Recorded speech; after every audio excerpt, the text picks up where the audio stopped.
Chers Blagnacaises, chers Blagnacais, bonsoir. On se retrouve pour ce premier live de l'année. L'année qui ne commence pas sur les meilleurs auspices au plan international. Bien sûr, cette guerre en Ukraine dont on pensait que ce serait une guerre éclair, qui ne durerait pas très longtemps, et puis une guerre qui continue, qui est de plus en plus douloureuse pour ce peuple ukrainien, qui est de plus en plus difficile à accepter. Et puis, les impacts de cette guerre en Ukraine sur notre quotidien. Regardez l'inflation galopante aujourd'hui, la hausse du prix, y compris des denrées de première nécessité, c'est un problème. Et puis, la catastrophe, avec ce tremblement de terre en Syrie, en Turquie. Vous avez vu, on ne sait plus à combien on est de morts. Catastrophe, et là aussi, il va falloir qu'on vienne au secours de ce peuple turc et de ce peuple syrien. Autre problème, l'eau. Alors aujourd'hui, on a un peu de pluie, on en a eu un peu hier, mais regardez là aussi les problèmes qui se posent au regard de cette sécheresse hivernale qui est extrêmement compliquée. Et puis le climat social. Le climat social que l'on connaît avec cette mobilisation extrêmement importante qu'on a connue mardi, avec ce grand débat qu'on a aujourd'hui sur cette réforme des retraites.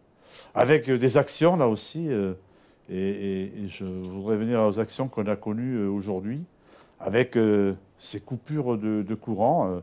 C'est vrai qu'on a eu plus de 8000 abonnés qui ont été aujourd'hui privés d'électricité, des quartiers autour de l'aéroport qui ont également connu cela sur les mouvements, mouvements sociaux qui accompagnent cette grève. Alors, contexte international, environnement très compliqué, heureusement. Heureusement, dans cette grisaille, il y a quelques rayons de soleil. Et nous avons eu des rayons de soleil. Je voudrais revenir ici parce que tous nos aînés n'en fait pas. Tous nos aînés ont été particulièrement sensibles aux colis de Noël qu'ils ont reçus, et puis au goûter d'encens que nous avons pu organiser, qui a connu un succès sans précédent. Et à côté de ça, on a lancé aussi cette opération « Venez danser ». Alors qui ne concerne pas que les aînés, je voudrais là aussi le dire. Des gens qui aiment danser, il n'y a pas que les aînés, il y en a plein. Et j'espère que progressivement, ces rendez-vous du dimanche après-midi permettront d'accueillir beaucoup de Blagnacaises et de Blagnacais. Dans tous les cas, le premier lancement a été un succès. Succès le même jour, mais là c'était le matin, des 21 km de Blagnac. 3300 participants sur cette période, et donc c'était véritablement un succès. Je crois qu'on n'a jamais eu autant de participants, c'est-à-dire que là, le club d'athlétisme a été obligé de dire on arrête les inscriptions.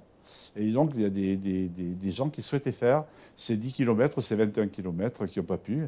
C'était un bon moment. Moi j'ai eu le plaisir de faire les 10 km sur un parcours tout à fait remarquable, et puis on a eu une chance extraordinaire avec le temps qu'il a fait. Voilà, donc, vous voyez, des mouvements très, très différents. D'un côté, la froideur d'événements internationaux qui effectivement nous impactent. De l'autre côté, heureusement, des moments de respiration et des moments de plaisir.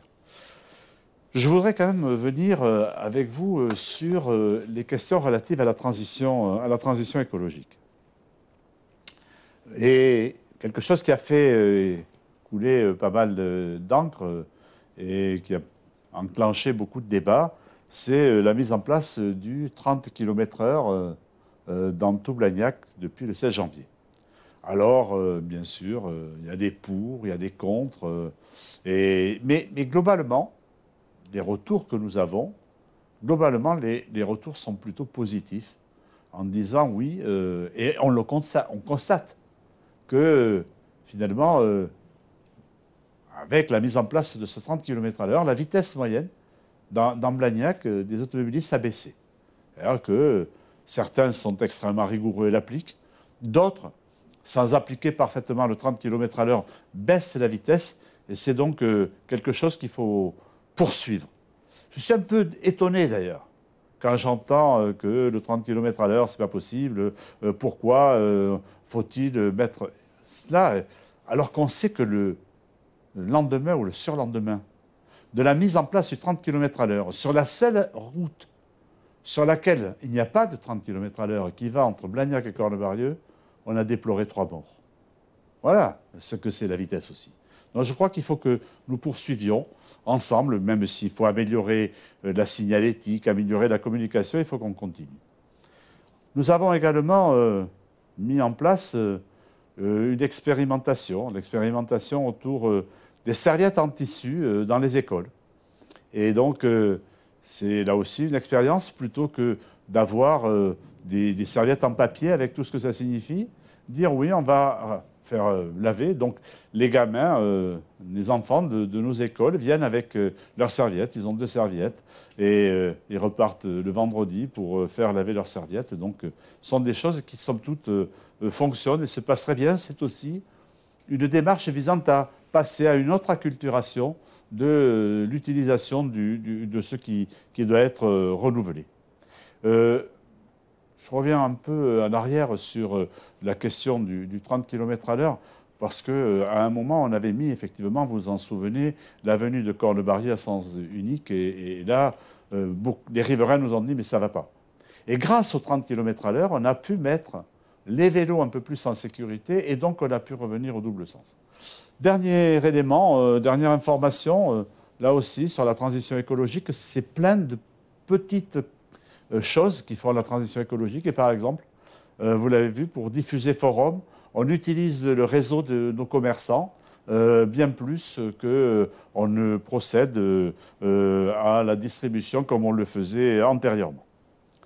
Voilà sur ce volet de la transition écologique. Alors, je vais répondre donc aux questions qui ont été posées par les internautes.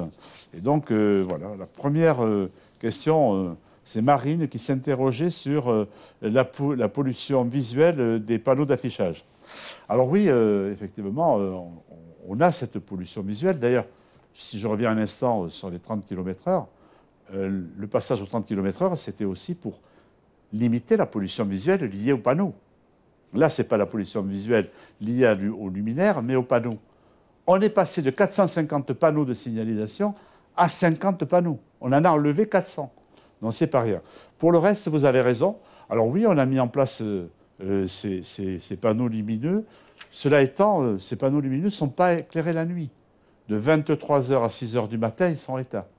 Donc on a ça. Et en même temps, les Blagnacais nous disent, mais comment on fait pour avoir de l'information? D'ailleurs, Marine, on est confronté à cette question. Comment on informe avec des panneaux et comment on fait malgré tout pour ne pas avoir à cette pollution? Ben, on a trouvé la solution avec effectivement l'extinction entre donc, 1h et 6h du matin, puisque là, ils sont éteints. Pascal Henné qui me dit qu'en termes d'urgence climatique, on continue à faire du 4x4, du baltrap, de l'aéromodélisme. Alors je voudrais répondre à Pascal. Pascal, vous le savez, on a aujourd'hui et on est rentré dans une démarche qui va nous conduire à mettre un terme à l'activité d'un certain nombre d'associations qui sont effectivement autour de ce parc des 15 sols. Et donc, on a engagé depuis un certain nombre de mois, et même plus d'1 an, avec les présidents d'associations, un travail pour relocaliser les associations. Et effectivement, c'est vrai pour le baltrap, c'est vrai pour le 4x4, c'est vrai pour l'aéromodélisme. Et donc, redonner à ce territoire, qui est une zone Natura 2000, lui redonner la vocation qui est la sienne, cette vocation originelle qui est cette vocation. Fabien aussi nous dit problème du stationnement avenue d'Andromède pour profiter du commerce. Alors, j'entends ce que vous dites, Fabien, vous dites, mais si on va chez le coiffeur ou si on va passer une soirée au restaurant, ça ne fonctionne pas. Non, ce n'est pas fait pour ça.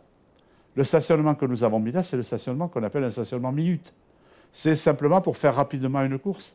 Et alors c'est vrai que nous avons la chance avec le casino à Andromède de pouvoir et de permettre à ceux même qui ne vont pas dans ce supermarché de bénéficier du parking. Alors oui, y compris dans le centre-ville, nous sommes aujourd'hui sur le processus qui est le processus de l'arrêt minute.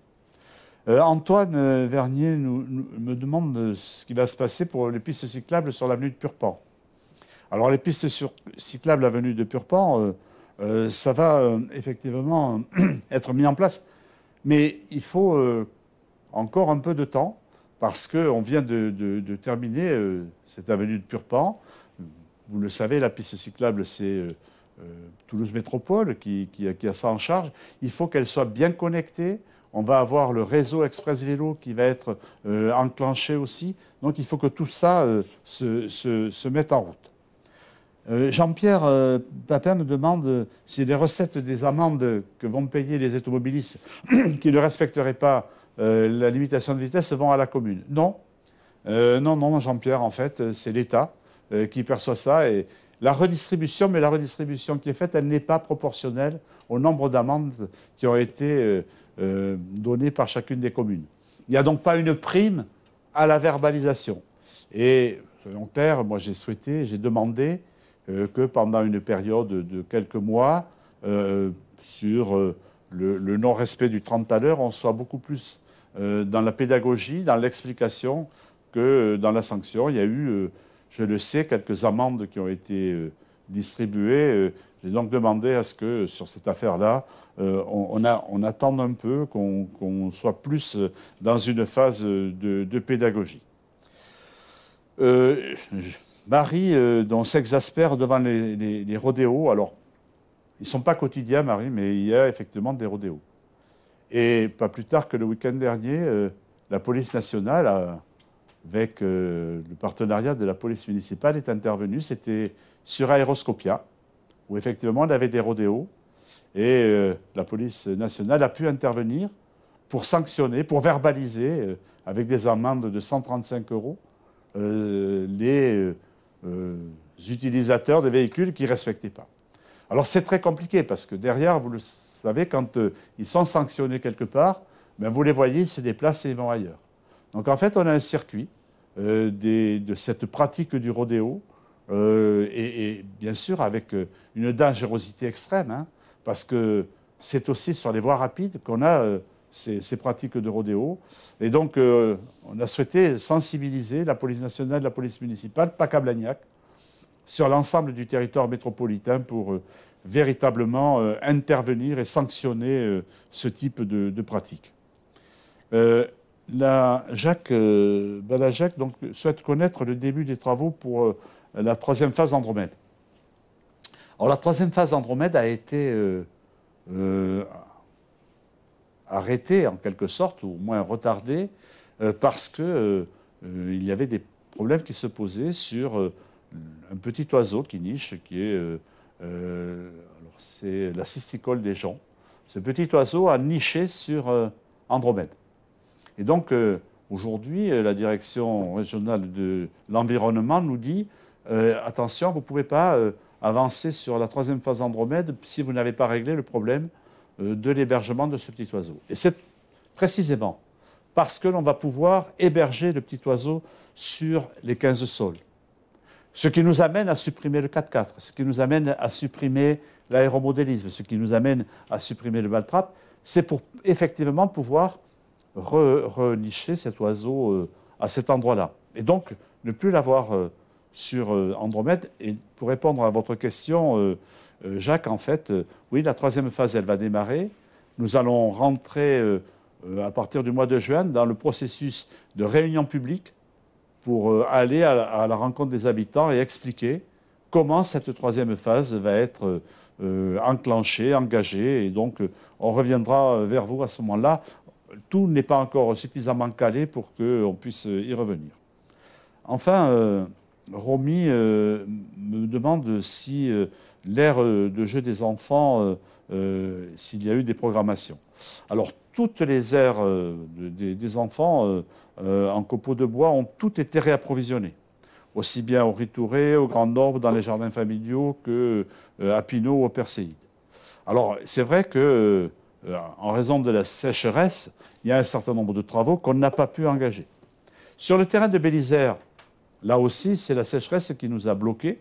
Et donc, compte tenu de la sécheresse, on n'a pas pu aller sur l'arrosage. Aujourd'hui, on va pomper directement dans la Garonne pour pouvoir effectivement mettre ce terrain en service. Donc, on a en gros 3 semaines de travaux et donc plus le temps de pousse. Voilà, je pense que j'ai fait à peu près le tour des questions. Je voudrais d'abord vous remercier, chers internautes, pour toutes ces questions. Ça me permet en effet d'apporter un certain nombre de réponses, d'explications, mais ce n'est pas suffisant. Tout le monde ne regarde pas le live, et c'est la raison pour laquelle, à partir du mois prochain, je vais aller dans les quartiers pour vous rencontrer et pour venir directement expliquer avec vous la politique municipale et puis répondre à vos questions.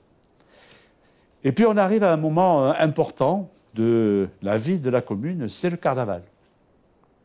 Et donc, je souhaitais effectivement vous parler un petit peu du carnaval. Et pour ça, je vais demander à Christine Borde et à Sylvie Pommery de venir me rejoindre pour qu'on puisse parler du carnaval. Bonsoir. Bonsoir. Bonsoir Monsieur Sylvie, le maire. bonsoir Christine.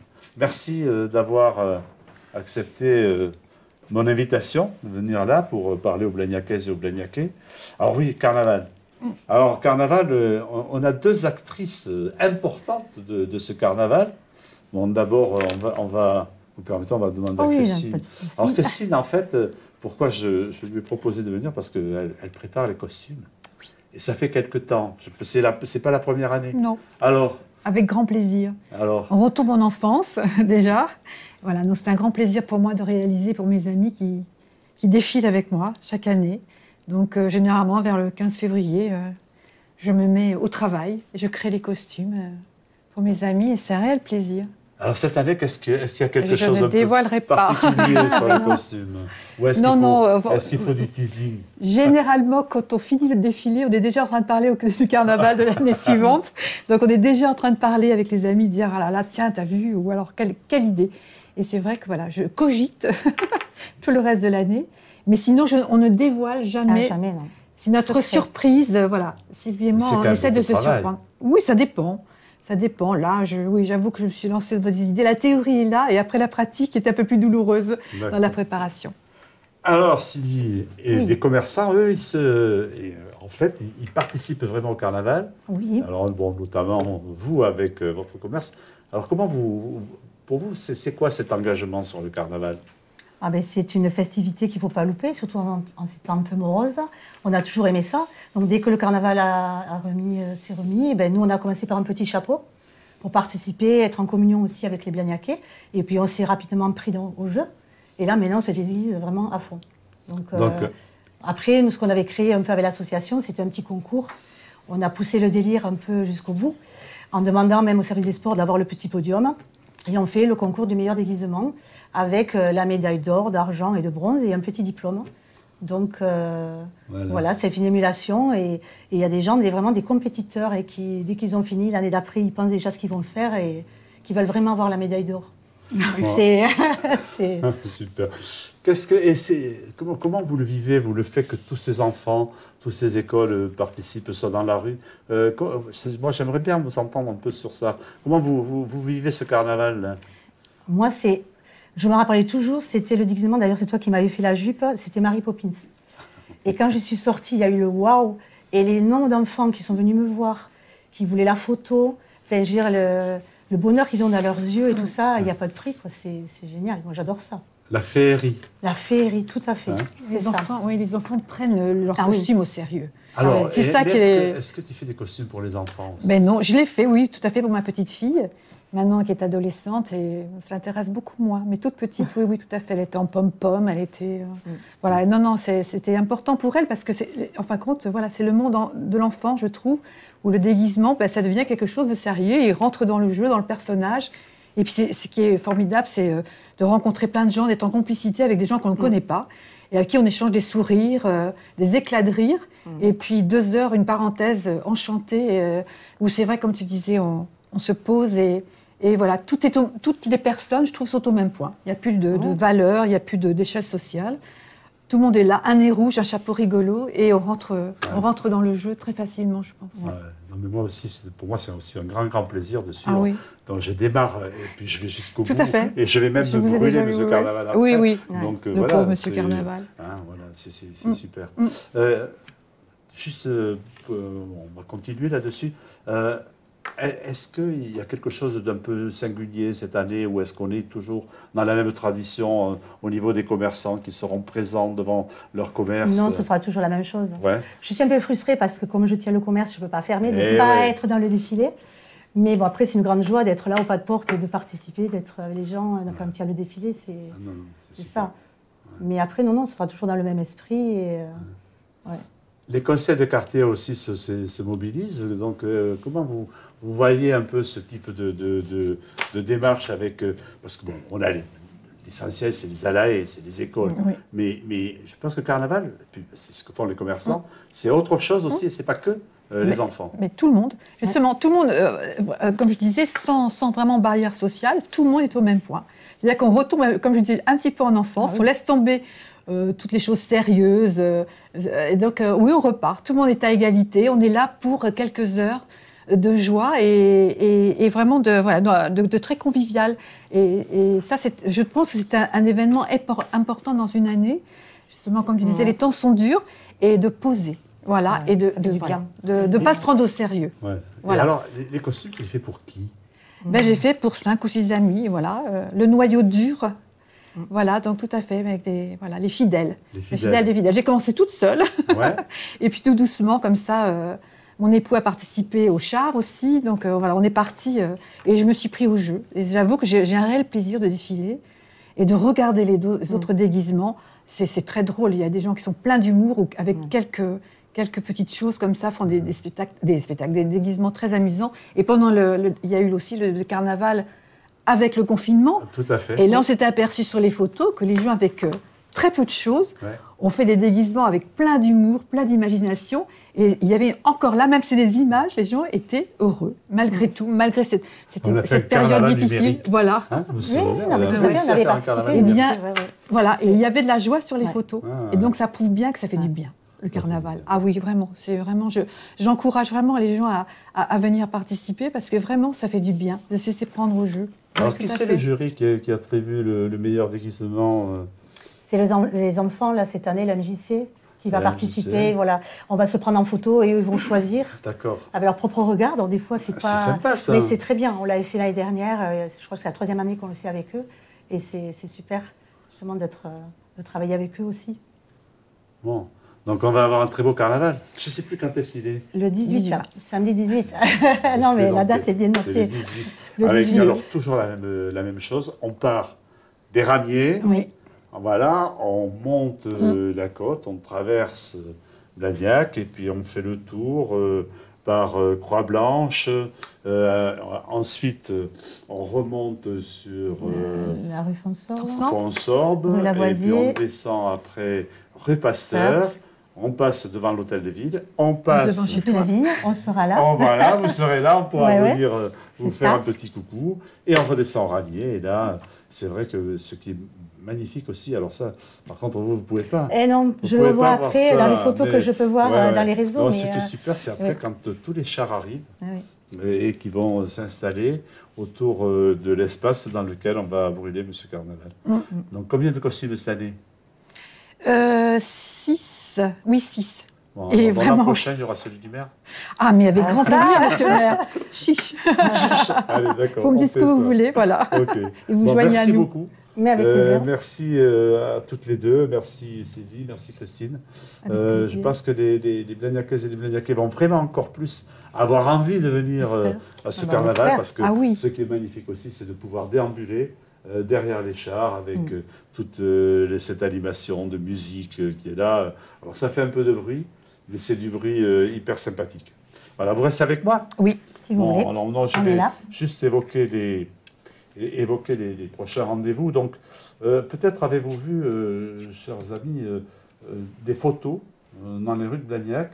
Bon, c'est le 8 mars, la journée, alors je ne sais plus comment on l'appelle, de l'égalité. Les droits de la femme. Les droits de la femme. Les droits de la femme. Oui. Ouais, enfin, j'ai toujours été choqué qu'on soit obligé d'avoir une journée. Une. Et en plus, heureusement que ce n'est pas qu'un jour. Et donc, on a des photos, des femmes inspirantes. C'est bizarre, j'ai cru Oui, te voir. oui, j'ai eu ce privilège. Oui. Voilà, donc ça. vous faites partie Oui. de ces femmes inspirantes. Et c'est vrai que votre engagement auprès de l'association des commerçants, votre engagement auprès du carnaval, votre engagement dans la vie de Blagnac a fait que, oui, vous êtes une femme inspirante. Et je suis ravi de vous accueillir en plus aujourd'hui là-dessus. Donc, n'hésitez pas, regardez ces photos, elles sont magnifiques. Bon, ensuite, de façon un peu plus prosaïque, je vais prendre les rendez-vous dans le désordre. Hein. On va faire la concertation sur la place des Marronniers. On est en train de travailler. C'est vrai que ça a été compliqué de faire évoluer la place. Il faut le faire avec les habitants. Et donc, on aura le 20 mars une réunion de concertation à nouveau, et une réunion de co-construction de ce que doit être la modification et l'amélioration de cette place. Le 21 mars, on va installer les CLIC, les conseils locaux d'initiative locale, d'initiative communale, on va les installer. Alors qu'on a élargi avec des engagements citoyens, et je trouve ça tout à fait intéressant. Et puis, le 22 mars, on aura une réunion publique sur la 3e ligne de métro. Alors, 3e ligne de métro, bon, probablement les Blagnacaises et les Blagnacais l'ont-ils lu dans la presse, qui elle aussi, j'ai évoqué en introduisant ce live, les problématiques aujourd'hui. L'effet de la guerre en Ukraine, c'est 550 millions d'euros de plus pour faire la 3e ligne de métro. C'est-à-dire qu'on va être à 2 milliards 300 millions à peu près pour cette 3e ligne de la ligne C du métro. Bon, on aura donc cette réunion publique. Et puis, vous le savez, on va accueillir le Tour de France féminin au mois de juillet. Et donc, le 24 mars, les enfants des écoles primaires vont faire la dictée du Tour de France. D'accord. Voilà. Et donc, dans toutes les écoles, et on aura ces enfants qui feront la dictée du Tour de France. C'est là aussi un clin d'œil. On va voir comment on organise ça, mais avec quelque chose un peu original aussi. On a toujours tout Blagnac joue le 25 mars, la foire de Toulouse. Et la foire de Toulouse, comme l'an passé, les Blagnacaises et les Blagnacais vont recevoir une invitation pour la foire de Toulouse, puisque c'est quelque chose qui avait connu un grand succès. C'est-à-dire que les Blagnacais m'avaient dit c'est très très bien, parce que ça nous permet de pouvoir aider. On a renouvelé notre partenariat avec Gel Events, qui gère le parc des expositions, la foire de Toulouse. Je les ai rencontrés encore ce matin, et donc on est ravis de pouvoir enclencher ça. Et puis, 22 et 23 avril, la braderie de printemps a aussi... vous connaissez un peu? Oui, on connaît un peu. Vous connaissez un peu. Là aussi, je crois qu'il faut féliciter vraiment toute cette équipe de la braderie. Eh bien, on va saluer la présidente, parce qu'elle n'est plus présidente. Ah. Non, je crois que notre présidente, Mme Sorat, donc, pas passer la main, mais c'est un continuum malgré tout. Et donc, bien sûr, c'est une superbe braderie que nous avons, une fréquentation tout à fait extraordinaire. Donc voilà, c'est intéressant de se dire, bon oui, c'est pas bien, tout ce qui se passe à l'extérieur, ça va pas, mais heureusement, à nous, de temps en temps, par le carnaval, par votre investissement, par l'investissement des Blagnacaises et des Blagnacais, à nous de, malgré tout, aller chercher les rayons de soleil. En tous les cas, merci d'être venu avec moi. Merci à vous. Je vais vous abandonner, chers Blagnacais, chers Blagnacais. Merci pour celles et ceux qui sont à l'écoute. Et puis, à très bientôt. Et dans tous les cas, à bientôt dans vos quartiers pour les réunions publiques. Bonsoir.